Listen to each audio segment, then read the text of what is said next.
Welcome everyone to the only live webcast that brings you the passion, the power and the pulse of the mighty One New Zealand Warriors. This is Ruin Hammer Live, the official webcast of Warrior Nation, the official Aussie-based Warriors supporters movement. Joining me tonight, as usual, is my co-host and fellow Warriors Tragic, Warrior Roo. Normally, Rob, I start off by saying, hey mate, how have you been? I know exactly how you've been because you spent the weekend in Sydney. But how have you been? How was your weekend? Mate, fantastic. Absolutely fantastic. I had an absolute ball in Sydney. As I told you on the day, it was one of the great game day experiences that I've had the pleasure of being a part of and that we've done together as Ruin Hammer. That was my first game at a core stadium. Any of you guys want to see the highlights from the day, make sure you jump on YouTube and check out the vlog that we put together. But yeah, it was absolutely brilliant. Another fantastic fan experience, I guess, brought to you by Richie Morgan and Warrior Nation as well. It was both days as well, because on the Saturday we went out to the famous Redfern Oval, my first visit to the sacred ground, I guess, the spiritual home of the South Sydney club. And yeah, watched the Jersey Flag in the New South Wales Cup, which is brilliant. Caught up with quite a few people there, some of the players that we're pretty close with there, particularly our good mate Ed. Cozzy as well, and good to see a couple of wins there and catch up with Cam and Glenn Harris and all that. And then yeah, the game day was brilliant. Like, it was great to meet up at the locker room and meet a lot of the Sydney-based fans that I haven't met before, because I've only been to one other, I guess, Sydney game, and that was the Central Coast. Yeah, that was about 4 years ago. So round one against the Titans. Titans 2021 on Central Coast. No, two. St George. Dragons, Dragons, the same year. So about round six of the same year. Yeah, it was early-ish in the season. Yes. But yeah, absolutely loved it, mate. That stadium is absolutely huge, and there was about 16,000 people there, but it felt empty. It really did. Yeah, exactly. 16,500 people. They had those stupid fucking gigantic flags over the seats at the end of the stadium there, so which kind of kept us as the nation all centralized into one area. In. And that stupid screen, they had that random screen in the corner that was like blocking off the view of half the seats in the bay. So we were all sort of forced, like, it's a better vantage point the closer you are to the corner, but they were sort of forcing us all more towards like behind the posts and everything. But it was still great. I still thoroughly enjoyed it. As I said, I've been to a couple of Origins there at night time, but that was my first daytime game there for Warriors match, and it was mostly good. A little few heart flutters there, as there always is. But, we'll touch more on the game a little bit later. But it was just great to see a win, and to get on the field afterwards was pretty cool. Yeah, it was. It was. I must admit, I've never been onto the hallowed turf of a core stadium. Having played a lot of lower grades for the mighty North Sydney Bears, there are quite a few of the suburban grounds I've been onto. And I did get onto the original Allianz Stadium, not the new one. And you likened it to like rubber bands. The grass was like weird. Yeah, it was so weird. Like, we were down in Rogers' corner because he scored 2 tries like right in front of us, obviously. Yep. And it's definitely grass because there's turf and sand and everything underneath it. But it's really short blades of grass and really quite springy, I suppose is the word, which is why I thought it was like a rubber band. You could almost like stretch it. Yes. Yeah. I don't know what kind of grass that is. It did feel weird underfoot, and it felt quite hard, didn't it? Like there was not a lot of very give. Hard. Yeah, and you actually, having stood on that ground, you can actually see how guys can get concussion when their heads hit the ground. And how injuries occur. And we'll talk about injuries a little bit later on because there's a massive one for the Warriors that came out of that game. But yeah, you could see how things can happen where your boots get kind of stuck into the ground and what have you. You do knees and divots and get twisting awkwardly and that kind of thing. Yeah. It's but the modern grounds of today are done in a way that sections of that ground can be taken out and replaced. So they're they're actually growing on panels, and the panels go in. So I don't know Wow, yeah. I've seen it happen at CommBank because the company I work for, we have the waste contract for CommBank Stadium. So anytime there's games at CommBank Stadium, we're there the next day with our trucks taking away about 15 tonnes of rubbish. So I have seen sections at CommBank, but I know a lot of these stadiums are done the same way, particularly the bigger stadiums. But yeah, you're right. It was quite good to get out on the field there. It's funny because I thought beforehand, I don't need to go on the field. But once you're out there, it was kind of everyone was soaking up that atmosphere of being out on the field. Yeah, I was FaceTiming Cleo and the kids as well when we were out there. They thought it was unreal. Look, how'd you get on the field? I said, look, I'm here with a few other people. Yeah. But yeah, mate, as you said, the whole weekend was awesome. It was great to have you here. And awesome you're always welcome when you come to Sydney to crash here. But yeah, as you said, Saturday Redfern Oval, watching the Jersey Flag and the New South Wales Cup, who both came away with wins. Got to see a lot of the diehards. Yes.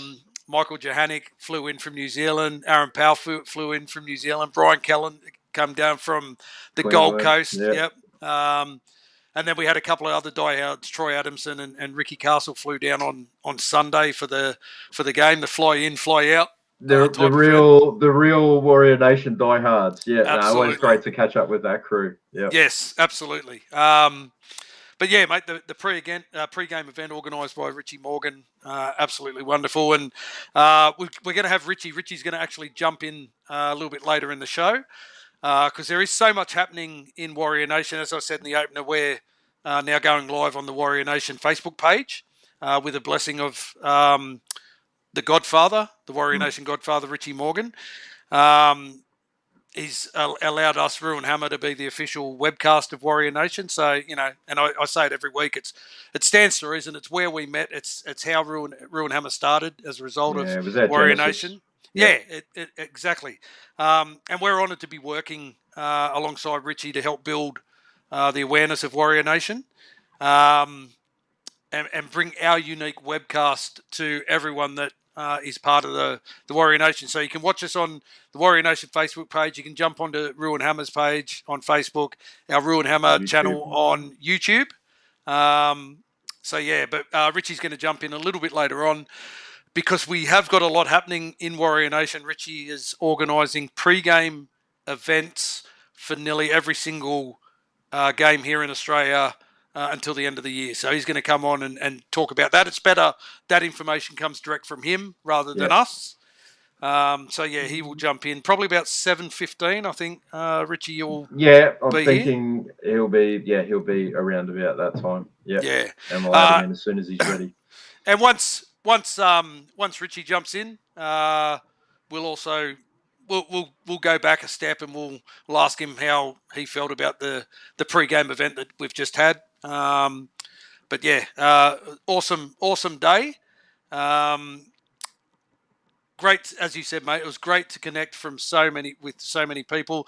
The noise from the fans was amazing. A small pocket of fans of that 16,000 in that corner there with the Warrior Nation, and the noise from those fans was absolutely amazing.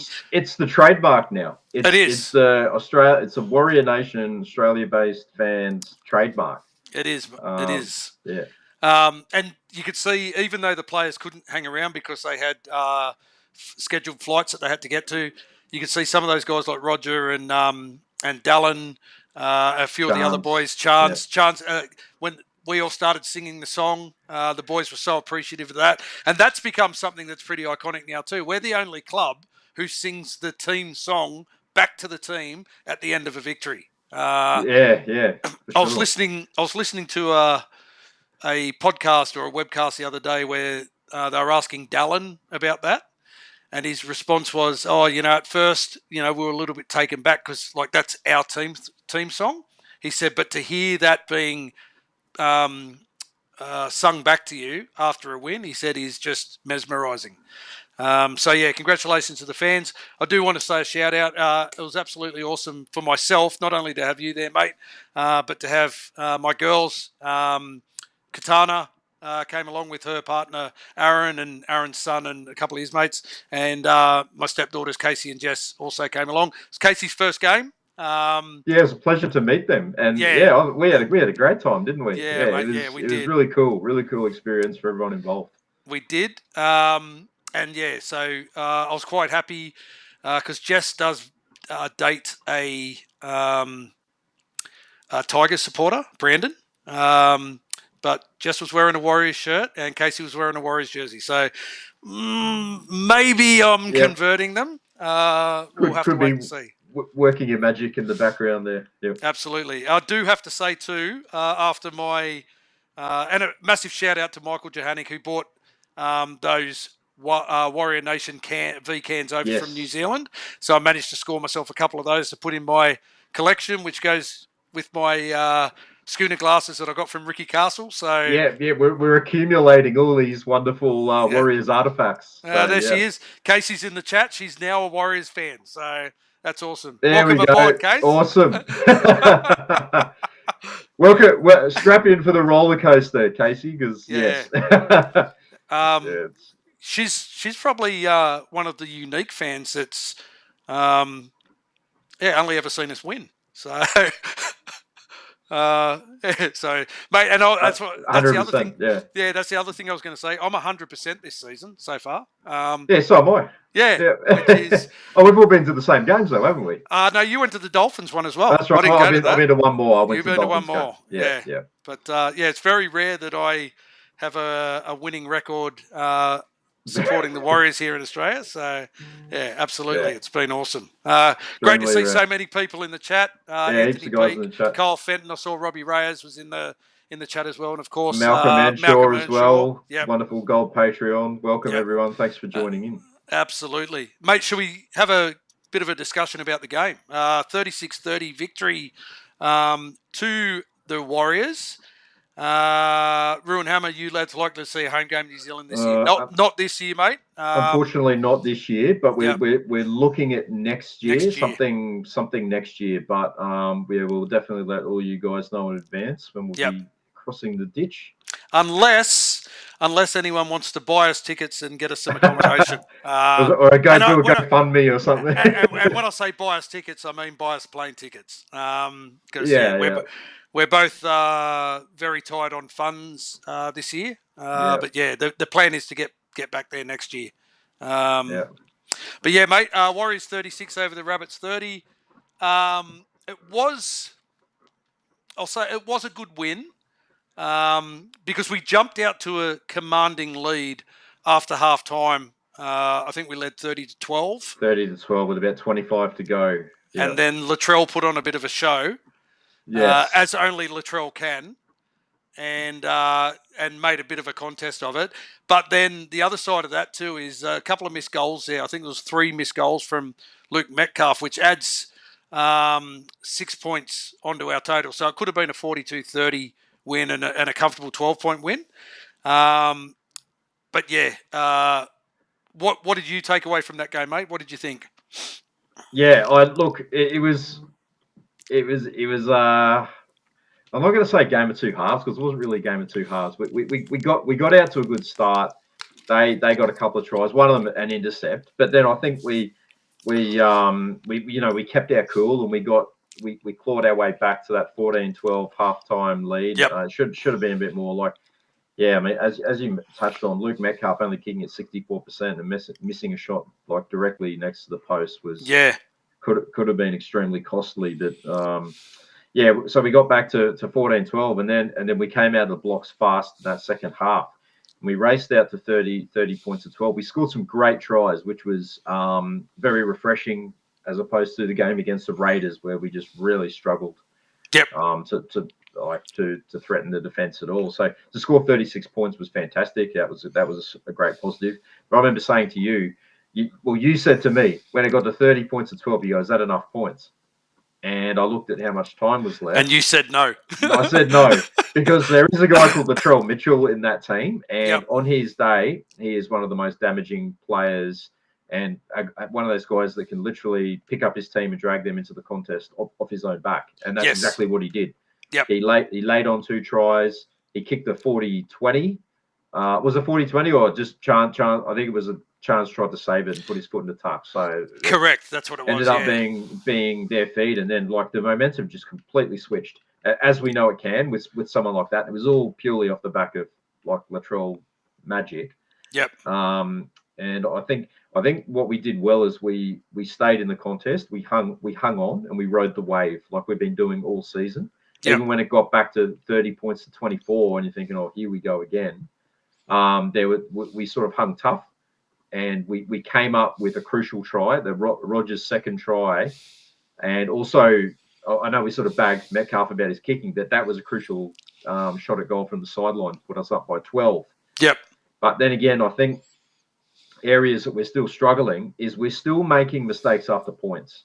That happened, I think, at least twice in that game. Yep. And then also failing to clear up the short kickoff, because that was really costly as well. If we clean up that short kickoff, then they don't get the ball back, and they scored off the back of a couple of repeat sets there, which put us right back under pressure.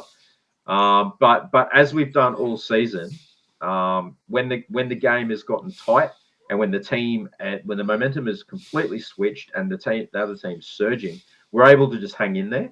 Yeah. Whereas other years we'd kind of just implode and then just. That's the thing about the modern game though now too, isn't it? Is how quickly the momentum can shift, and when it does shift, how it can carry teams back into games. Because as you said, we jumped out to a 30-12 lead. Some really great tries. The Metcalf try was just absolutely brilliance from him to kind of spot that gap and take that run down the right side there to score.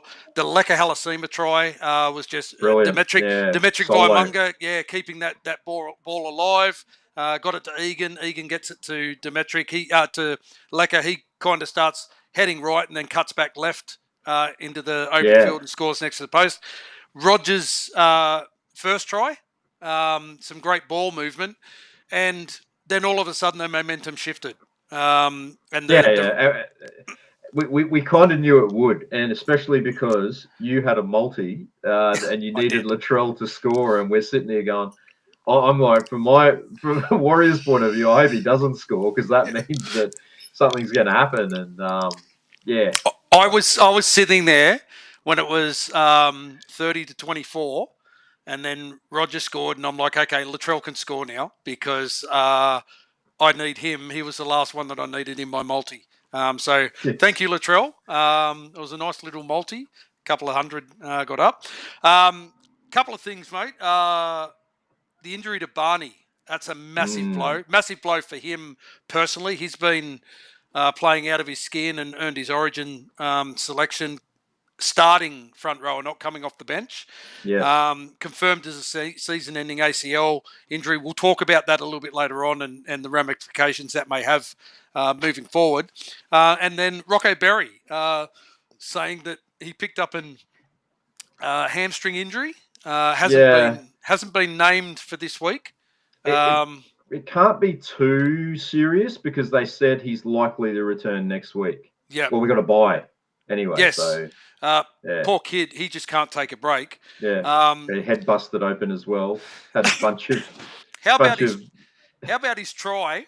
Matt Russell, Fox Sports commentator, coming up with the most obscure stat in NRL history in the replay, saying that's Jacko Ford's sixth kick in his career. Now, because after we were at the game live, we came home and watched it on TV. Watched it again, yeah. And then I spent the next 20 minutes on Google trying to find anywhere where I could find that stat, and there's nowhere. There's nowhere. I don't know where he pulled that one from, but I reckon he just made it up, because who's going to contest that? Who's going to go, oh, no, I think he's only got 5 kicks. Yeah, true. You're right. Like who is keeping record of like general play kicks by forwards? Matty Russell, he comes up with some stuff, in commentary. Yeah. Absolutely. That was just a weird one. Chance Nickel Kluckster, absolutely outstanding. His attack stats were so impressive in that game. He's looking more and more dangerous. Like I think like even since he's re-signed, his He's attacking game has gone up to another level. he's just full of energy, and he just gets himself around the ball. That was 338 run meters, and for those that don't know, what was the stat that came out of that? There was, where is it? I think, yeah, that was the sixth most run meters in a game in the past 2 seasons. And interestingly, Chance is in the top 10 list 4 times. He's the only player 4 times in the top 10 run meters per game. So showing he's got a lot of, consistency there. But for me, it wasn't just his attack. The game could have been turned on its head in the first half if Bailey Bentley Harpe had scored in the corner, and it was Chance's defence that stopped him in the corner. And I think that was probably one of the most important plays of the game that kind of gets overlooked when you look at all the tries that were scored and so forth. But and of course we're touching on the goal kicking. There's a lot of comments in the comment section at the moment. I agree with what Malcolm's saying. He can kick. It's just he's got those the occasional. It's more than occasional, but he's just got one of those bad misses in him. Once he gets that out of his game, he'll be fine. Like it's a confidence thing. I remember when Sean Johnson started off as our goal kicker, he was a little bit shaky. Yep. And he really warmed to his task. Surely he got Daryl Halligan over there coaching him and everything, or his misses though. His misses sometimes they're just easy misses. They're kicks that he shouldn't be. I'm not talking about sideline ones. I'm talking about the ones that are around the post that he sprays mid-range kicks. Yeah. And it kind of reminds me. I don't know if you'll remember this guy, but as a kid growing up in the 80s, supporting the North Sydney Bears, there was a fullback at the Bears called Larry Kelly, who was a goal kicker. And same kind of thing. Could kick him from the sideline, but get him around the posts, and he was always just a 50% kicker around the post. So, a bit like Rod Wishart. I was shocked to learn. I know I've said it on the show before. I was shocked to learn that he was only a 60% goal kicker his whole career. Yeah, and I was thinking he was a super boot because he was a little bit the same. He was quite erratic. Yep. But I'm sure he irons that out. Kicking like Laurie Daly. Was that an Origin or his a Origin test? debut? No, his Origin debut, like right in front. Yeah. There's been some big goal kicking misses in Warriors history. Who could forget Stacey Jones missing that kick from next to the posts when we roared back into that game? Ridiculous. And ended up drawing 24-all. Yeah. Yep. Key stats out of this one, mate. Possession stats were 50%. We had an 80% completion rate. 703 kick meters from Lukey Metcalf. We had 2 forced dropouts, 9 errors, 4 penalties, 4 set restarts. That's the area of the game that we really need to clean up. And our missed tackles, 34 missed tackles. We're showing that we've got resilience and we're getting numbers in tackles, but sometimes we're missing that first tackle and allowing teams to get that second phase play. And I guess that's something that Webby will want to really tighten up. Couple of guys that stood out, C&K, 28 runs, as I said, 338 run meters, 97 post contact, 8 tackle breaks, a line break, 8 tackles, 1 try. RTS, 21 runs for 168 run meters, 43 post contact. Aaron Clark, 131 run meters, 58 post contact, 48 tackles. Jacko Ford coming off the bench and doing a job once Barney was out. 151 run meters, 44 post contact, 37 tackles, and one guy who probably didn't have the attack game, less than 100 meters, but James Fisher Harris, 53 tackles in the middle of the park. Huge. Yeah, absolutely. Mate, who were your Ruin Hammer point scorers for this one? Yeah, so my Dean Bell medal points, 3 points went to Chance, of course. How could you not? For everything that we just highlighted, the run meters, the defensive play, scoring tries, looking dangerous on every play. I got a little bit of egg on my face as well because I was one that was really calling for Tane to come in there. But now you can see why the club are so keen on having Chance there as fullback, and we've heard it from a number of sources. They really love him because of his defensive approach to being a fullback. He's a bigger body. He can make those meters. He puts his body on the line, and he can perform that. He can execute those try-saving tackles. That he needs to, like that one in the corner there. So, mate, he got my 3 points. 2 points went to Rog. I thought he had a great game, plenty of meters, 2 crucial tries as well. 2 points to him, and 1 point. I've been saying it all year, but Aaron Clark just keeps on doing what he does, bashing it up the middle.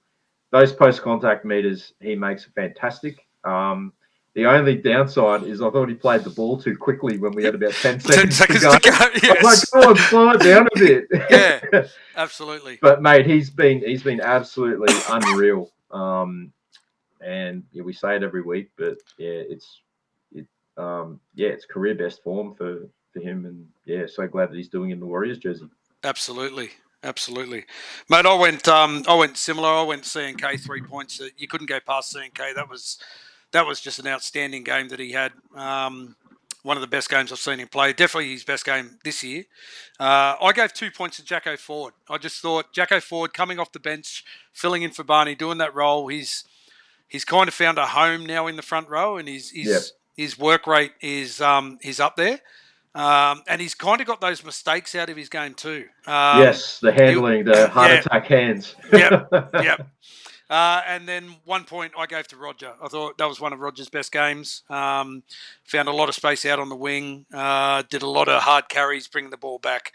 So I gave Roger my 1, which means, as we say it every week, Aaron Clark, he's like 30 points ahead of everybody else at the moment on 42. Closest guy to him is CNK on 14. So, it's his to lose. What can we say? It is his to lose. Only bit of Warriors news that we really got to talk about is Mitch Barnett, the ACL injury. It's going to put him out for the season. What do you think? I mean, we've seen who Webby's named for this week, and we'll talk about that. But is that kind of? Did you see Jacko Ford was the guy that would probably get the nod in the front row to carry the mantle that for Barney for the rest of this season? Yeah, look, I think Webby's kind of showing his hand a little bit earlier in the season, and sort of back end of last year, they sort of reformatted Jacko into a middle. And I don't mind it. Like, he's the new modern day smaller middle.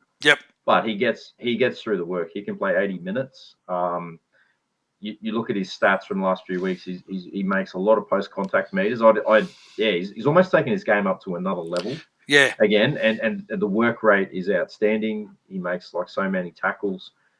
You said just before he's got the mistakes out of his game. So he would probably be the first choice. You've got Bunty there as a backup. You've got Tanner Stowers-Smith, who's been playing well in New South Wales Cup. Also made his debut a few weeks ago. So there's a lot of guys there that can come in and do a job. Or if you move Murata from the edge to the middle. And that way you can get Jacob Laban in there somewhere, or maybe promote some of those other guys into the starting lineup. Or there's like a lot of promising forwards in that New South Wales Cup team. So I think we got a lot of really good options, but really we're just going to miss his Barney's presence, his leadership. And his influence, and I think he like last year was like a coming of age season for him. And he really came into his own as a leader, and the leadership really agreed with him. And it was like something that I guess he needed to take his game to another level. He was outstanding for New South Wales as well.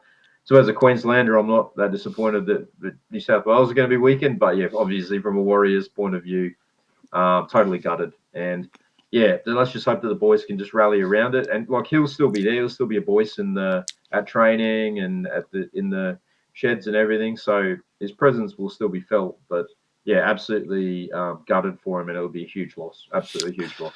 The pressure's on JFH now to maintain his composure and not give away stupid penalties or get suspended like he did a couple of weeks ago.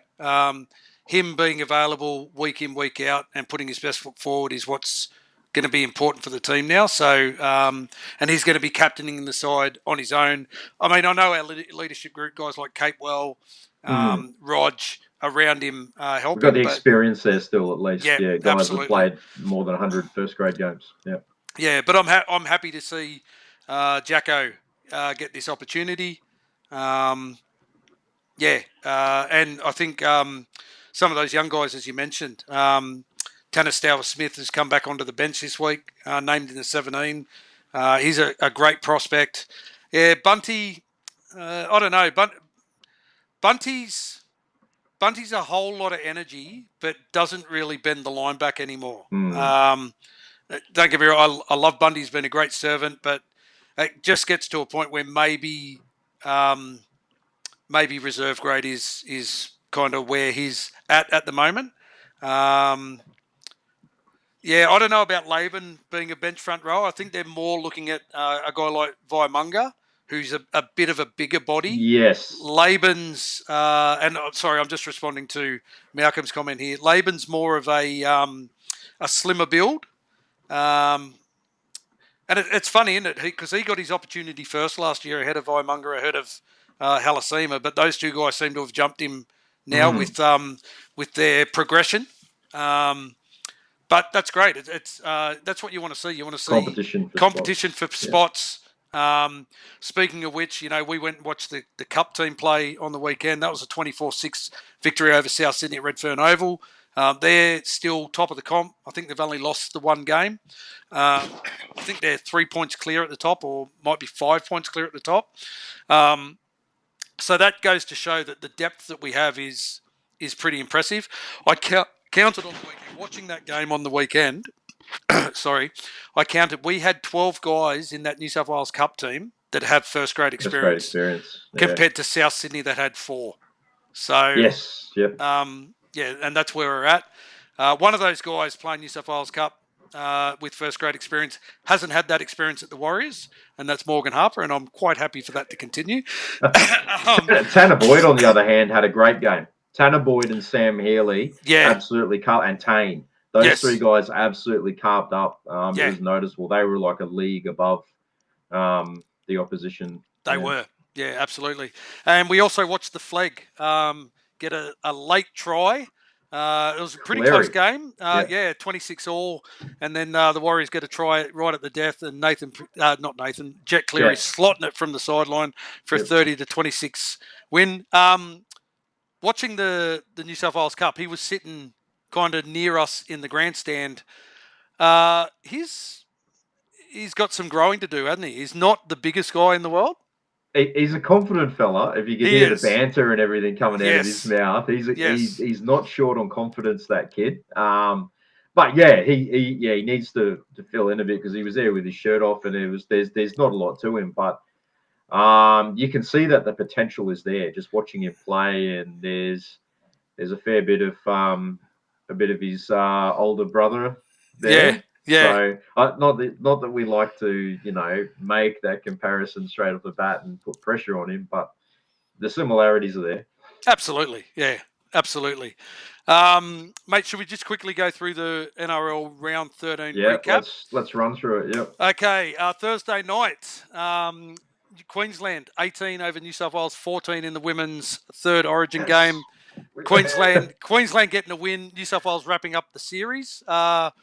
Kind of a weird feeling when you lose the game but win the series, isn't it? Happens a fair bit lately, doesn't it? It's very, very rare that teams win 3-0 these days. But dead set, one of the worst bomb tries I've ever seen from Isabel Kelly. Rub the arm over the ground. That's good enough, but didn't feel good going about that though. Yeah. Hey, Gus, the ball needs to touch the ground. Is Jet a future Kiwi since he's born in New Zealand? That's the interesting one, mate, because I do know he's got a New Zealand passport. I do know that. So it'll be interesting to see. Surely Stacey Jones is getting in his ear. Surely. Yes. The other one I'm thinking is Wade Egan would qualify now under residency rules. He needs to have lived in New Zealand for 3 years, so this would be his third year. 23, 24, 25. Yeah. I don't know that he would. I think he might actually be close to Blues selection. I reckon he's down the. I mean, as Warriors fans, I think we all think he's close to Blues selection, but I think if Just our Robson, bias. they got Robson, they got Connor Watson, Happy Coruscant. Appy Coruscant would probably be next in line. So, and who knows? It's Laurie Daly, so he might pick Tommy. He might pick Tommy Trbojevic to play hooker. Yeah. Friday night, Dragons 20 over the Knights 6. Kalen Ponga was rested. Man, the Knights attack is just directionless, isn't it? Oh, it's painful watching the Newcastle ninth. Newcastle ninth. They just can't get it together. The Dragons did enough to win, but they are just painful to watch. They don't even look like scoring again. I think it was a late try that they got just to get on the board as well. Otherwise, it was looking like another shutout. And yeah, geez, the old Newcastle Knights have got a lot to sort out. Adam O'Brien blaming the schedule for the loss. Yes. Similar to what Trent Robinson did that a couple of weeks ago. So when the Roosters lost the game. Saturday, we had the Storm 28 over the Titans 16. No real surprises there.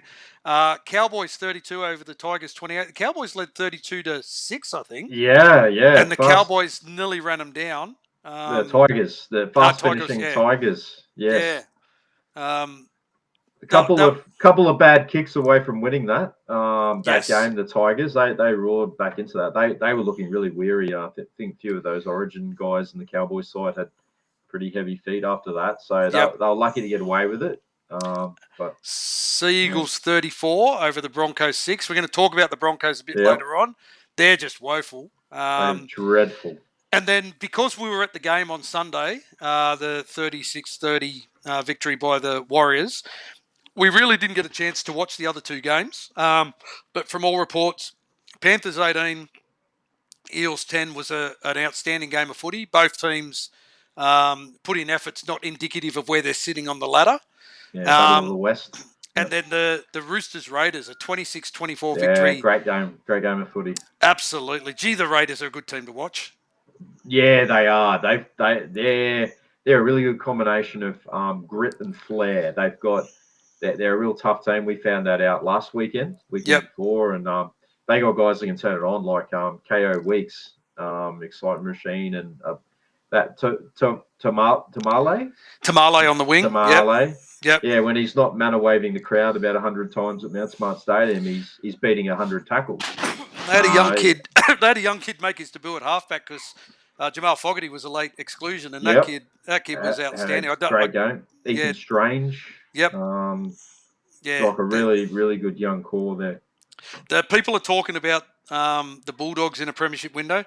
For me, the Raiders are in a premiership window this year, I think. If they can keep nucleus of that side on the field and not get injuries, they're going to be dangerous at the end of the year. And then Bulldogs, Sharks, Dolphins had the bye. So quickly, the ladder, the Bulldogs remain on top of the table on 22 points. The Raiders in second and the Warriors in third, both teams on 20 points, with the Storm in fourth on 18 points. The Sharks remain in fifth on 16 points. Cowboys move into sixth on 15 points. Manly moving back into the top eight, into seventh spot on 14 points, and the Dragons into eighth also on 14 points. And you got the Rabbitohs loss drops them out of the eight. They're also on 14 points. And you got the Dolphins, Broncos, Roosters, and Tigers all on 12 points. The Panthers on 11 points, and then it's the Knights, Eels, and Titans with a hand each on the wooden spoon at the moment. Broncos, mate, your neck of the woods. What the fuck is happening at that club? Because they, with the cattle that they've got, that team list that they got, they shouldn't be putting in these performances that they are. What's going on up there? Oh, mate, they're like self-destructing. It's bizarre. Like you said, they in many people's minds have a premiership winning roster. They got great players in their side and key positions. They have had a few injuries, but even when those guys have been there, it's bizarre. They started off the year with a 50-point win over the Roosters, and then they had that massive win over the Bulldogs. And other than that, they've just been average, particularly the last few weeks. They've had some terrible losses to the Dragons at home. And And then against an understrength Manly, they just were not in it at all. Yeah. And yeah, it's a big story up here. Like everyone's just saying, what's going on? Are they gonna sack Madge? Some people are saying he's on shaky ground. I heard others saying that he's a lock, and you'd have to question: do Well, the they're Broncos saying really want to go find another coach again? it'd be What do they want? They want Seabold was too what do you call scientific. Yeah. too scientific for them. Kevy was too soft on them, and he was their mate and wasn't training them hard enough. So then Madge comes in, and he's a renowned hard taskmaster and a hard trainer. Now there's whispers coming out of it. Oh, he's training us too hard. So what do they want? Do they just want to coach themselves? It's not the coach. They can't get rid of him. They won't get rid of him because they got rid of Kevy, so they have to give Madge at least 2 seasons at the club. I mean, let's not forget Kevy took him to a grand final. Kevy took them to a grand final, and they were 20 minutes away from winning that grand final. And then since then, but that season was an anomaly compared to the seasons either side that they've had. Correct.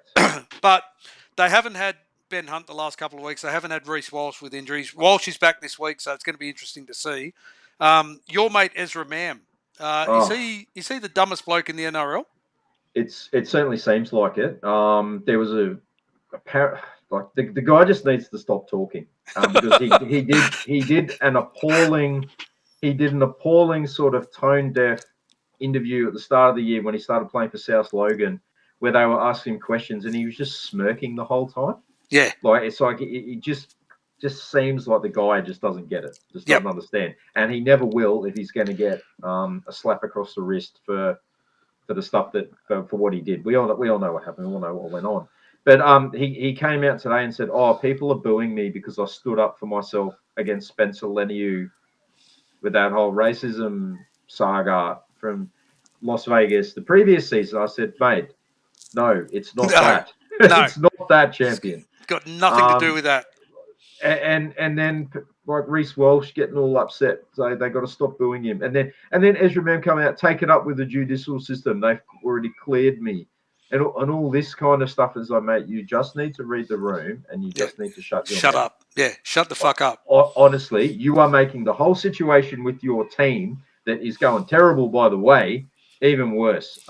It's just amazing just how tone deaf it's all been, and the lack of awareness from him. And I don't know who is guiding him or who is his PR manager, but it's affecting his game because the Manly crowd really got to him on the weekend. They did. And he's going to cop that every week. Every week, even at home games, he's going to cop it. And if he's going to let that get under his skin, well, they're going to implode even further. Yeah. Absolutely, they are. Absolutely. Speaking of, we were speaking of Madge before.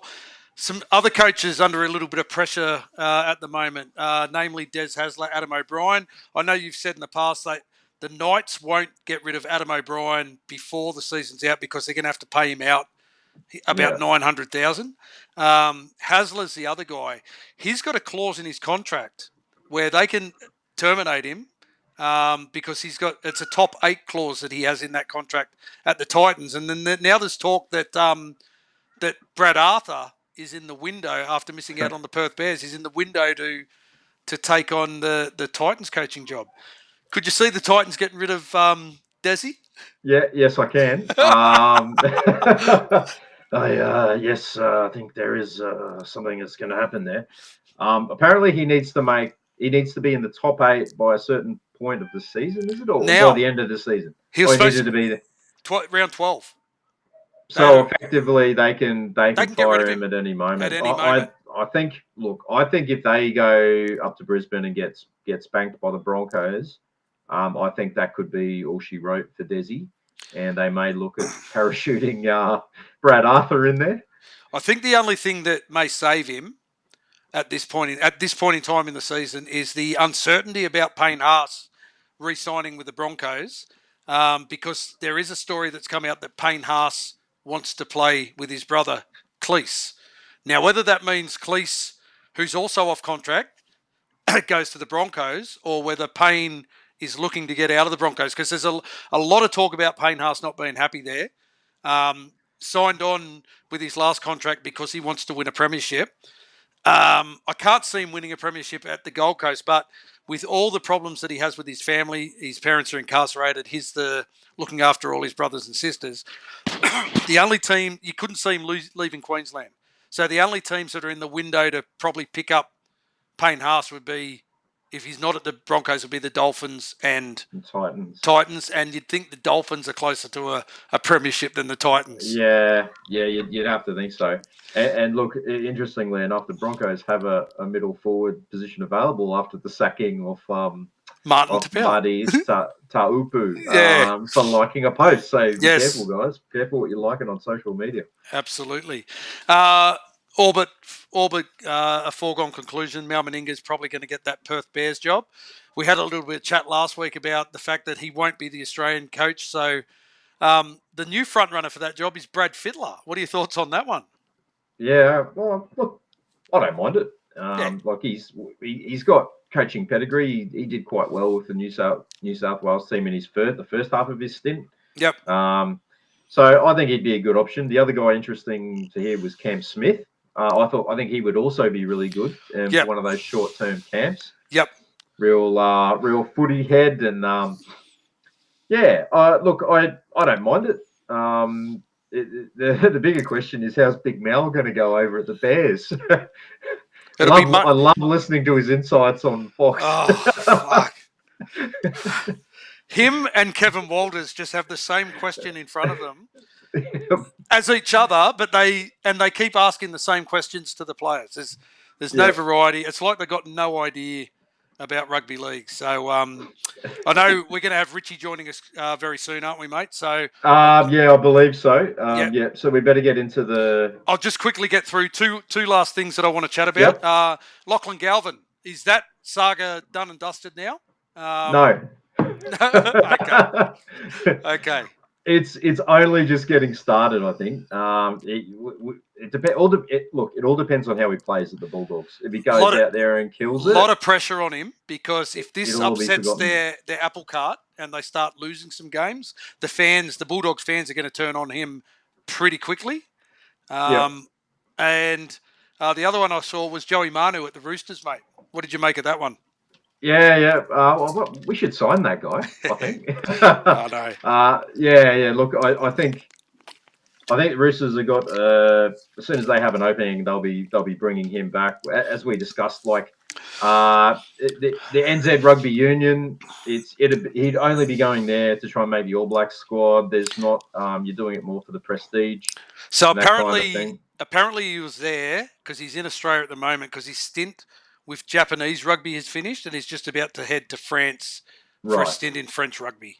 Okay. So he was only in Australia, but it did get a lot of tongues wagging. It did. That one. Yeah. Richie's here, so do you want me to bring him in now while we go for the team? We'll go bring through him in and we'll get him chatting about the Warriors.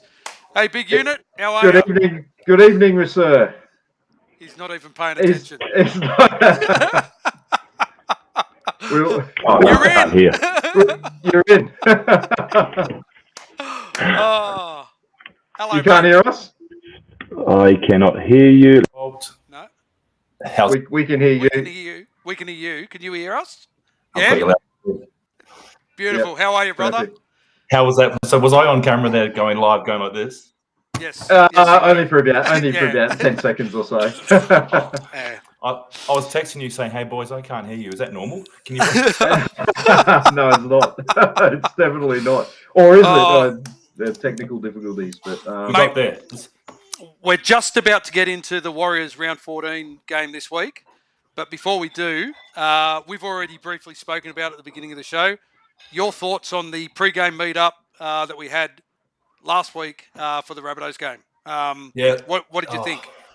Yeah, man, it was a buzz. It was pretty cool to have such an awesome crowd there. Started off a little bit slow, but as we got closer to the game, the place just filled up, right? And we sort of strategically took all of those seats at the front of the bar, and by about 1 o'clock, that place was just humming with Warriors fans, and we're pretty privileged to have Warriors CEO and some of their staff on site as well, which is pretty cool. And they were walking around talking to the fans, which the fans embraced. So it's a pretty amazing experience having you guys there. There was a really good turnout. Some real OG Warrior Nation, Real and Hammer fans rocked up as well. Sort of the first sort of big Sydney game, like outside of the Sunday night sort of West Tigers match. Being a prime time Saturday afternoon. So, no, man, it was an amazing event.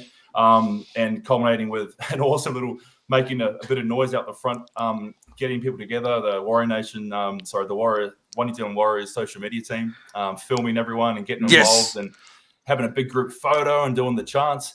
One of the things I noticed, there are a lot of Warriors fans walking by going, what are they doing? What's they doing? What's that over there? So I know. Hopefully some of those fans who walk past us congregating and getting ready to do the chant, hopefully they'll tune in tonight to sort of say, actually, I need to be part of that because that was an awesome vibe. And that's why we do it. We do it, boys. Absolutely. Mate, my hat goes off to you for the work that you do behind the scenes, because these things don't just eventuate. There's a lot of work and preparation that goes into it. And I just want to say thank you. And you're doing this pretty much for every Australian-based game this season. We've got some guys like Michael Johannick and Aaron Powell who are coming across from New Zealand every game. We've got another one this week for the Sharks game. Do you want to tell us all about that? Because it's better that you tell it, mate, rather than us. So what's happening this week for the Sharkies game? Yeah, man, like you said, we are doing it for every game wherever possible. And it's sort of it's crucial that we have a venue nearby. That makes it so much more accessible for us as fans to get to the ground, park, and we don't have to do another 2 or 3K trek to the stadium. We're already close by. So having venues close by is key. And you're right, Michael Johannick and Aaron Poe, having those guys, they fly over to every Australian-based game from New Zealand. Like, what an epic performance, like for fans to do that, to take money out of their pocket and just to support. They have embraced the Warrior Nation culture and the atmosphere and the vibe that we're creating like there's no tomorrow, and they've become part of the family like just overnight. It's pretty cool. So we're doing it all again. Oh my God, can I have a couple of days off, please? But we don't. there's no rest for the nation, man. We keep going because everyone. I just want to quickly touch again on Acor in the stand in post game. The amount of people that I'd never met, and they're walking past, and then they'll see my big massive head, and they'll go, "I saw that fat head on a video. Are you Richie?" Yeah. And just to sort of be there and sort of that's quite humbling. It just goes to show like the effect that we are making on fans here in Australia. And I've spoken to many fans there and also post the game. And I just also want to touch on, because I've had a few people say to me, Richie, geez, we're louder, we're better than the New Zealand fans. And I just wanted to say, we're not. We're in such a unique position, which I've been sort of ramping on about for many, many years now, that we have got two unique, completely different fan bases in two different countries. Yeah. No one's better than the other. We're just different. We're in a different scenario here in Australia. It's always been sort of that us versus them mentality, boys.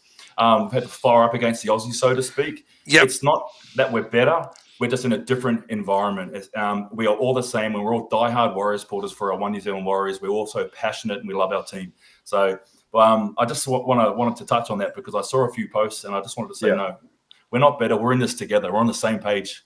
Well, it's interesting you say that, mate, too, because we had some brief chats over the weekend, both on Saturday out at Redfern and again on Sunday, where the marketing manager of the Warriors was kind of saying they want to they see what we're doing here in Australia, and it's a completely different feel and a different vibe. But it's two unique fan bases supporting the one club, but they want to try and tap into what we're doing here in Australia, possibly in that South Stand in New Zealand. So that's something that we're going to be looking at probably moving into next season.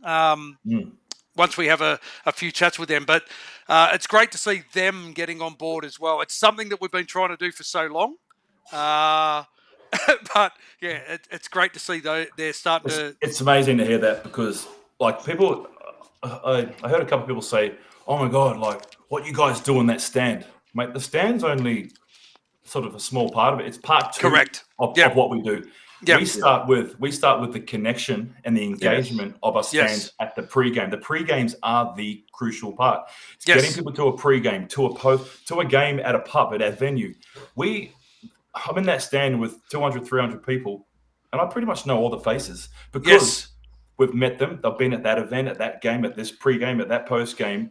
That's what makes Warrior Nation unique, because we get together pre-game, we drink together, we listen to music together, we have a feed together, we march to the stadium together. We've built rapport. So we are not shy and we're not afraid to get in there and make noise together. That's what makes Warrior Nation absolutely unique, boys. Absolutely. So this week, pre-game This event, week, what's happening this doing week? something different. Those who are the Warrior Nation supporters, Ruin Hammer supporters out there who are planning on coming to the game know that Shark Park is, at the moment, there's no Leagues Club and there's no venues close by. So I was thinking, how on earth can we try and keep this momentum going and do a pre-game meetup? So I'm a barbecue guy, so I thought, why not let's just have a Warrior Nation barbecue? So we're getting a good buddy of mine, Ox Barbecue, his Brazilian barbecue caterer here in Sydney. I've done some work with him in the past. We're going to be getting together at Carimbar prior to the game. You can come down, buy yourself a picanha and chimichurri roll, or some Brazilian sausage cooked over charcoal. We're going to do some brisket and coleslaw rolls. We're going to do some pulled pork rolls. And we're going to have a bit of fun. You can come down, have a feed. We're going to have the speakers there. Bring yourself some drinks. I want to make a special announcement. We've got some. I've had a great chat with the guys at V Energy, and they are shipping over some cans of V Energy up the Waz cans. Beautiful.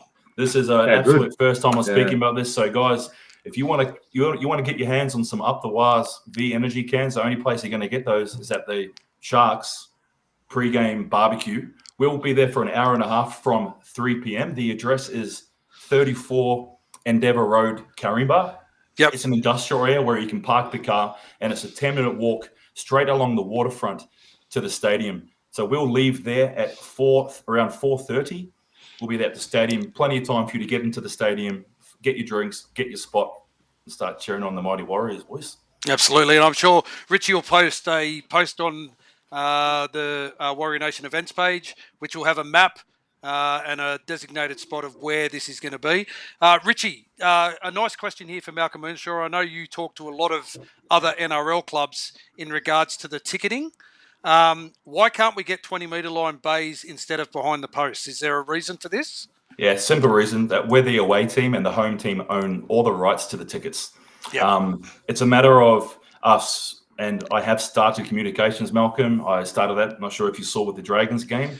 We were able to negotiate a seat on the 20-metre line for that game, and it was very, very, very well accepted by the Dragons community and the Dragons people, where they've also passed my details on to the Manly and Newcastle team. So we're getting seating for those games. Yep. It's not as easy as it seems, or else it would have been sorted all those 30 years ago, right? Yeah. So I've actually started pushing that because we're rugby league fans first and foremost. Warrior Nation fans, Ruin Hammer fans, all New Zealand fans. We are absolute diehard footy fans. We love rugby league. So like you, Malcolm, I want to get a better seat. I want to sit closer to the experience. I'm working on it. There's one of me. I'm doing my best. But I absolutely am doing all I can to get us better seats. I've just built a rapport with the Broncos team. Next year, we're going to have some better seats, more accessibility opposed to those just corner wedge in the corners. We're going to have some better seating. It's coming, guys. Watch this space. I absolutely love the passion, and I want to be closer to the game just like you guys. Don't we all? Great. I'm just noticing Brian's in the chat, whinging about having the drum ripped from his grasp. But, mate, he's going to develop his rhythm with a recorder. So have we got space? Have we got space for a Warrior Nation recorder to play alongside the drum? Play Mary Had a Little Lamb as we go along with the drum. Mate, we've got space for all instruments, triangles. You can even bring a Waddy's can of spaghetti with a chopstick, and we'll let him crack that beat. Yeah, there's been an ongoing story since Magic Round for this famous drummer, this random drummer who has been upstairs on the balcony dropping these funky ass beats that no one else likes. So Brian's doing his drumming apprenticeship. Aaron's going to work on a few training techniques with him, but Brian, I'm sure you're going to get there, brother. We're going to do this. We'll get there, Brian. I love him. And it was so great to see him come down from Queensland on the weekend as well. That was awesome. Mate, let's talk about team list for this week. Warriors team list. Yep. Do you want to go through the team list, Rob, and then we'll have a brief chat about the game preview. Yeah, absolutely. Team Webby's named. I'm just Charles looking at Brian's response. I was just going to say Brian's had his reply. Charles Nickel-Cook's at fullback, Dylan Wateni-Zalesniak and Roger Tuivasa-Sheck on the wings. Adam Pompey and Kurt Capewell moving into the centre, named at centre. Chanel Harris-Tavita and Luke Metcalf in the halves. James Fisher-Harris, Wade Egan and Jacko Ford promoted in there in the absence of Mitch Barnett. And Leka Helasima back in the run-on side with Murata Niokore and Aaron Clark in the back row. Interchange, Tamate Martin, Jacob Laban, Demetric Vaimunga, Tanner Stowers-Smith. And the extended bench is Tom Ale, Sam Healy, Tanner Boyd, Ali Leatoa, and Artane Tuelpiki. Thoughts on that team there, boys? We see any late changes being made? Possibly maybe Ali coming into the starting side and... We watched Tom Ale play on the weekend, didn't we, boys? Playing in the middle, playing in that lock forward role. It seemed to suit him. I don't know. I just don't think Webby will make too many. I mean, there's enough changes in there with Rocco out, and they've got to move Capewell back into the centres. We've lost Barney, trying to get a little bit of trying to not to make too many changes. I can't see too many. The only one for me still the odd choice on the bench for me is Tamati Martin. He got Gutho minutes again on the weekend. I don't know. What's your thoughts, Rich? Yeah, I just keep looking at the lineup and I see Tanner Boyd's name always 18th man, comes in and then she just disappears again. I'm like, geez, we've watched a few games of him play New South Wales Cup this year and it's just carved up on Saturday. Yeah, controlling ball runner, just confident kicking game. You're like, I wonder when he's going to get his shot. That's one of the sort of question marks I have is that how is Tanner going to get his chance? I love Tanner Stowers-Smith. Back in there, I think he was absolutely he looked like he was a 20-game veteran on his debut. Yes. And the Kurt Capewell one, Rob. I'm with you, man. It's Ali sitting out there. He got dismissed last week, and no one really knew what happened to Ali Leatoa. He just sort of disappeared out of the team. Yeah, because he didn't play in Cup. Yeah, he didn't play in Cup, right? And there was no signs of him announcing an injury of any way, shape, or form. So I asked Glenn Harris on Saturday. And he said that he injured himself in the final training run before last week's game, and they kept him in New Zealand. He didn't even travel over. Okay. I couldn't see any correspondence at all. There was no sort of news breakout on that. But that's the only one that I'm looking at. And it's just another week with some more key changes, centers, forwards, backline reshuffles. Just, man, look, it just goes to show how absolutely tough this team is, right? Yeah. Every single week since round one with Dallin missing. And 13 straight weeks of just constant shuffle ups, and we're sitting in third place on the ladder. So, hands off to the boys. Let's see what happens if it gets closer. But is it like another mandatory Sydney late shuffle? There always seems to be a random late shuffle for a Sydney game. So we'll see. Absolutely, there does. Jacko Ford starting in the front row. Rob, are we going to see him get his 7th kick in his career? Yes.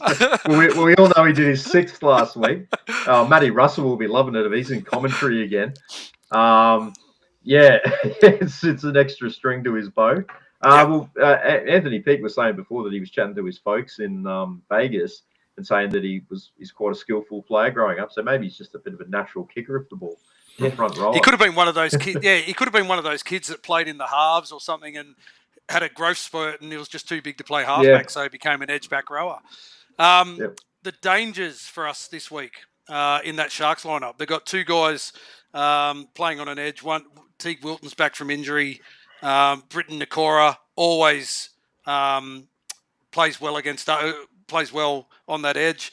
Adam Fanua-Blake coming up against his old club, and Nico Hines, who seems to be playing better footy now that he's out of the Origin talk. Where do you see the dangers in the Sharkies team, Rich, and who's under the most pressure in the Warriors team to ensure that we can shut down some of these guys? Yeah, it's going to be the forward battle for me. It's going to be Adam Fanua-Blake up against the Fish in the forward pack. To me, I think Adam's going to see what Tarpania did a couple of weeks ago. I believe, and he's going to try they're going to really try and bash us there and take control of the game. But let's see who's the alpha dog comes out on top. And then there's always a bloody one player with Cronulla that always just does crazy things and does well for the Sharkies, and that's the winger. I'm not sure if he's playing Stone Street. He's not out. playing. He's out. Always. Good. And Hiroti Comes out of nowhere and scores. Buddy. Okay. Hiroti's such an awesome player. I was worried about that guy. I didn't see the lineup, but the forward pack boys, that's where we're going to have the battle. And if, like you spoke about Jackson Ford, man, he's just proved everybody that he's an NRL first grader, and he's becoming a bloody special middle player too. He's tough, right? He's not going to offer the flashiness, but he's going to perform and do everything that Webby wants him to do. Yeah. Another one that's dangerous for them is Cam McInnes with his work around the ruck. Always likes to get his hand on the ball. He's much in the mould of what's the guy's name? Kurt Mann at the Bulldogs. Yeah. One of those nuggety. Dirty. Dirty. Not dirty, but like tenacious kind of guys. Just gritty player. Very gritty. Rob, you'd be happy, mate. Your mate Pre-Jack Mulatalo not playing in this one. When they announced that he had a suspension, or one game suspension, and I looked at it and they had the bye last week, so I was like, yes, he's going to miss out because he always plays well against us, and he just gets under people's skin, and it's just one extra distraction that will be out of the picture there. Look, I look at the back line, and although they're not huge names, like Will Kennedy is having another great season as well, so we've got to watch him. He's dangerous. He's only a lightweight fullback, but he's slippery and he can create things. And also like KL Iro, I should say. I think he's scored in every game this year too that he's played. Yep, and he won't need a second invitation to score against us. No. Yeah. Braden Trindle as well, always a constant threat. Like they're a dangerous team all across the park, even if they are missing a couple of their first choice wingers. So again, we're going to have to defend well, and that's going to be the key here. Keep the forward, keep AFB quiet as well. Not easier said than done, but. I agree with what Richie said. I think that AFB versus James Fisher-Harris battle's going to be a doozy.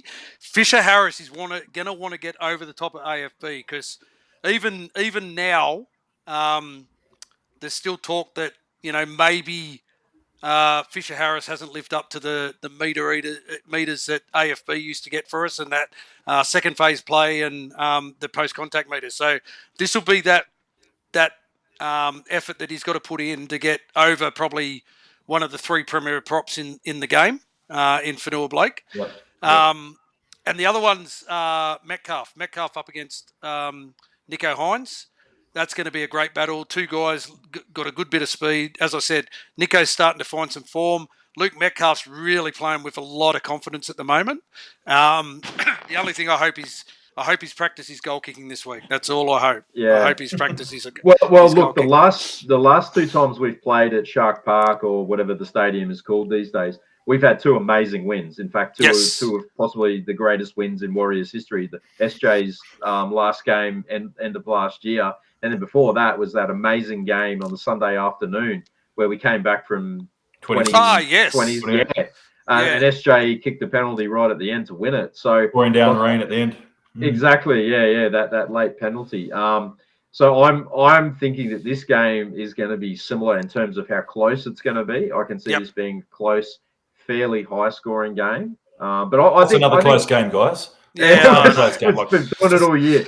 That's the thing. That's the thing. Like this year, and that's why I was. Even though there was a photo of me looking pretty nervous at the end there on Sunday's game, I was more confident than I've ever been that we would be able to hang on because that's what we've been doing all year. Yeah. Even when the games have been getting close, we've been doing enough to win. And I think we can do it again if we get a similar battle this week out at Cronulla. I think we can win close, but I think we can win by 2 points. Ooh, Richie, what do you reckon, mate? Oh, man, this is unfortunately, it's gonna be another doozy. It's gonna be another close one. Yeah, I'm hoping we can get that 40-meter 2-point field goal to win the game. And it's pouring down rain. I'll take that again all day. Anything, anyway. Yeah, Warriors in an absolute nail biter again. I think I'm hoping. What bars by two?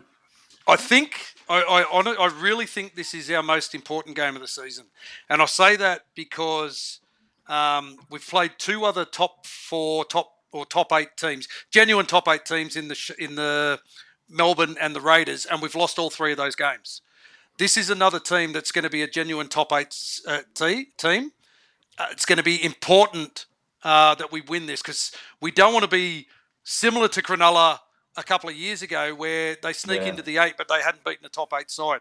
We want to really start putting an emphasis on our season and not have people doubt our ability to go deep into the final series. Yeah. So that's where the pressure is this way. I think it's probably the most important game of the season. Leading into a bye, is it, Rob? We get the bye the week after. Bye next week, yep. Yeah, so again, another really important 2 points that becomes a 4-point game for us. I still think we'll win. I think we'll win. I think we'll win. I think it'll be close. I'm with you, boys. I think maybe a 4-point game, edge of your seat stuff, biting on the fingernails. Yeah, I know. I fucking hate it. But let's hope that we've also got a beautiful sunny day like we had against Bunnies. The weather in Sydney at the moment is pretty horrific. It hasn't stopped raining all day today, so hopefully. But I've checked that it's going to clear up. So let's fingers crossed we get a nice dry patch and we can have a good game, good quality game. Now, before the first grade game, Richie, the New South Wales Cup are playing at Henson Park. Is it on Saturday? Yeah, okay. That's a 1 o'clock kickoff, isn't it? Yep. So 1 o'clock kickoff, but the Flag Boys are playing at Shark Park. They are 3 o'clock. Before the first grade. So plenty of Warriors football in Sydney this week. I can't work out why they play at all at different grounds. It's absolutely ridiculous. But if you haven't got tickets for the game at Shark Park, I don't know if there's any still available. It's a really... It's limited. So the Warrior Nation supporters, guys, are going to be on the hill. I put up a map on the Warrior Nation page today of exactly where we want to try and group together. Because we all know with the renovations at Shark Park, the ground is tiny. It holds like 12,000 people. It's a tiny ground, and obviously the Sharks going well. They wanted to give more tickets. So our normal little away bay that holds 30 seats, I think they got sold to Sharks supporters, which is cool. Yep. We're going to be on the hill. We're going to make some noise. We have to get together. We'll pack it in. Small, intimate ground. The drum makes a lot of noise. Yep. The crowd sounds louder. So it's going to be awesome. Everything's in place following a barbecue meetup. Pre-game from 3 o'clock. We'll march to the stadium about 4:30. And let's get the Warrior Nation, make some noise, and get our boys across the line one more time. Absolutely. Let's do this. All right. We'll quickly go through the rest of the games that are on this weekend. Thursday night, Knights versus Sea Eagles at McDonald Jones Stadium. Kalen Ponga's in for the Knights. Jack Cocker, he's named a halfback. For Sea Eagles, Tommy Turbo's not named in that Sea Eagles side, but Jake Trebojevic makes his return, pushing Jazz Tavanga back to the bench. I can't pick the Knights in any game at the moment. I reckon this will be a comfortable Sea Eagles win.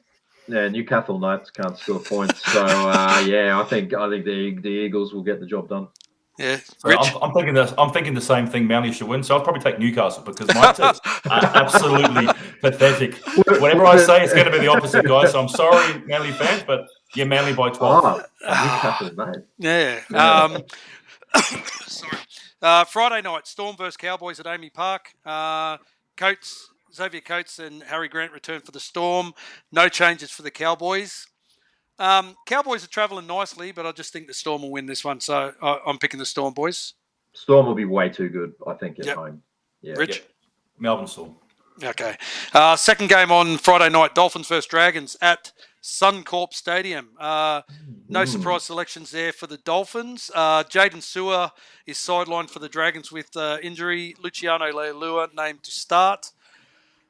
This is a tough one because I can't get a read on the Dragons. It's tough to get a read on both teams. Yes. I'm going to go the Dragons. The Cock, the King of Cogra, to get the Dragons home. I'm going to go the Drags. No, I think the Dolphins in a close one at home. I think they might have a little bit too much class in their lineup. I think the Finns, that is their home ground. That is Suncorp's best team right at the moment. Are the Finns? Yes. So they yes. The best in Brisbane. They own that stadium, so Finns up. Yeah. Super Saturday kicks off with the Sharks vs Warriors at Sharks Stadium. Sione Katoa returns for his first game of the season.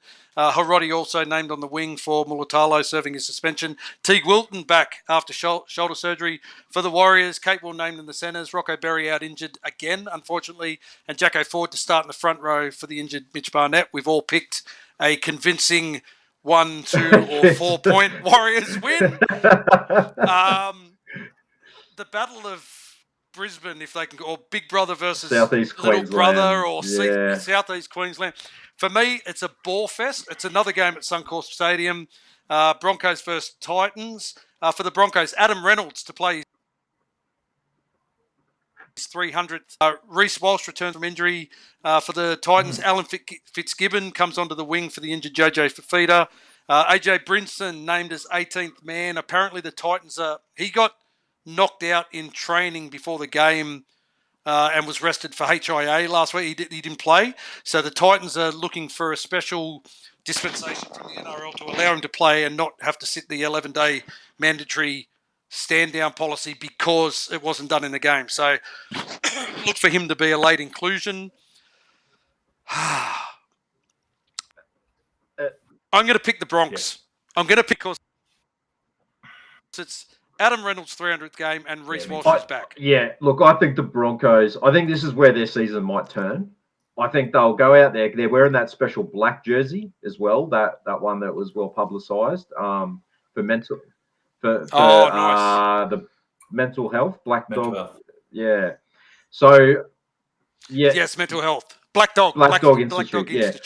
I honestly think they might come out and absolutely smoke the Titans, and this will be the turning point in their season, just in time for them to play us, of course, in a few weeks' time. But I can see them sort of really getting back on track and using all this like media storm as fuel. I'd like to be wrong because I don't mind it when the Broncos fans are quiet, but I think they'll win comfortably.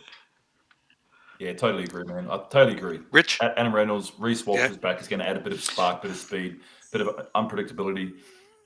Bronx should win. They have to win, right? Yep. Let's see how much they actually believe in the coach. If they don't. Yeah, if they don't win this one, if they don't win this game, then they're gone. Raiders versus Rabbits at GIO Stadium. It's the last game on Saturday night. This will be a cracker of a game. Jamal Fogarty returns after missing last week's game. Become the Raiders' most capped player this week. I think 320 he'll be. For the Rabbits, Jack Whiten and Cody Walker both return. Can't go past the Raiders though, can you, boys? Raiders too good at home. They're the form team of the competition at the moment. Raiders. Yeah, you can't go past the Raiders the way they're playing, but who knows? Maybe Latrell Mitchell can do something special down there. Look, you never write off the bunnies. It's the season. This is the season for upsets. Raiders should win this, but I just got something about this game that I'm not sure about. Sunday we got the Tigers versus Panthers at Combank Stadium. Jarrell Skelton returns from injury on the wing for the Tigers. Heath Mason named at 6 with Latu Fainu, the young kid that they are priming to take over from the void that Lachlan Galvin's left at the club. He's named on the bench. No changes for the Penny Panthers. Panthers. Yeah, look, I think if Jerome Luai is ever going to have a big game, it's going to be this one, but I don't think it'll be enough against Nathan. Yeah, against Nathan. I think the Panthers will get it done and continue their sort of mini resurgence. Yep. I'd love to see the Tigers win, but I think the Panthers too good. Yeah. Yep. And the final game of the round is the Bulldogs versus Eels at Accor Stadium. The Lockie Galvin Cup. Lockie Galvin's named. Yep. He's named on the extended bench for the Bulldogs. There's a good chance that he will come into that 17. And for the Eels, Will Penasini returns from missing last week's game due to concussion. Look, I'd love to say the Eels, but I mean the Bulldogs are leading the comp, so you can't really tip against them. King's birthday weekend, Monday afternoon. That's right. It's going to be a pretty packed house out there. It's going to be an awesome crowd. It's going to be a great atmosphere. I think the Doggies will get home. I think the Parrot showed last week that they can play footy. They've got a really good young core of players coming through, but I think the Doggies will be too good. Yeah. Way too good. Bulldogs. Are you going to this game, Rich? Because I know your beautiful wife is a Parramatta supporter. My whole family are Parramatta supporters. I think a game like that I'd love to be at. The atmosphere is going to be awesome. I'm keen to get amongst that one for sure. Absolutely. And the Roosters have a bye. So that's the round reviewed. Rob, go through it. Yeah, absolutely. Guys, if you're after any men's health products, meal replacement shakes, just energy boosting products, make sure you check out Vital Man, run by Michael Witt, Warrior134. And if you use code RU and Hammer, you'll get 20% off your order. I'm due for a restock, mate. The Vital Shake is the best thing to have with your porridge in the morning with some berries. Absolutely get your day off to a great start. So Warriors fans, take the lead and check out Vital Man. If you would like to support us in what we do here at Ru and Hammer as well, consider becoming a Patreon member for as little as $3 a month. You can support us in with what we do here with Ru and Hammer and Warrior Nation with the podcast and all the costs involved in that. So jump on Patreon and you can have a look at different packages we have. For as little as $10 a month, you can also get one that entitles you to some of our fantastic Ru and Hammer merchandise as being modelled by Hammer here tonight with a chance to look the shirt. And if merchandise is your thing, make sure you go and check out our Redbubble store. You go and jump on the Redbubble, go into the Ru and Hammer store there, and you can go and check out some great prints that we've got available there. You can get on all wide variety of garments now, all different T-shirts, and any small commission does come back in to help support us with what we do in Ru and Hammer. So make sure you go check it out. Get yourself a Chan shirt, get yourself a James Fisher Harris, a Mitch Barnett shirt, anything. We got it there. Any designs that you do want, let us know, and we can make that happen. And we thank you guys, all you guys who have bought merchandise as well in the past. We greatly appreciate it. And we're hoping that in the coming weeks, we can start having some exclusive Warrior Nation merch on there that the big man Richie's going to design. So hopefully we'll be able to get some of that out to you guys too if you want something exclusive for Warrior Nation. Rich, I want to thank you for jumping on tonight, mate. As I said, we're forever indebted to you. Ru and Hammer exists purely because Rob and I met through Warrior Nation. We're forever indebted to you. We appreciate the fact that we're now able to stream our webcast on the Warrior Nation Facebook page as well, so that all the Warrior Nation faithful can watch us. And we've extended the invitation to you, mate, that you can jump in anytime you want. We're going to try and get you on at least every 2 weeks to just update the fans on what's going on with Warrior Nation and our pre-game meetups and all the rest of it. But yeah, I just wanted to say massive thank you to you, mate. We appreciate everything you do.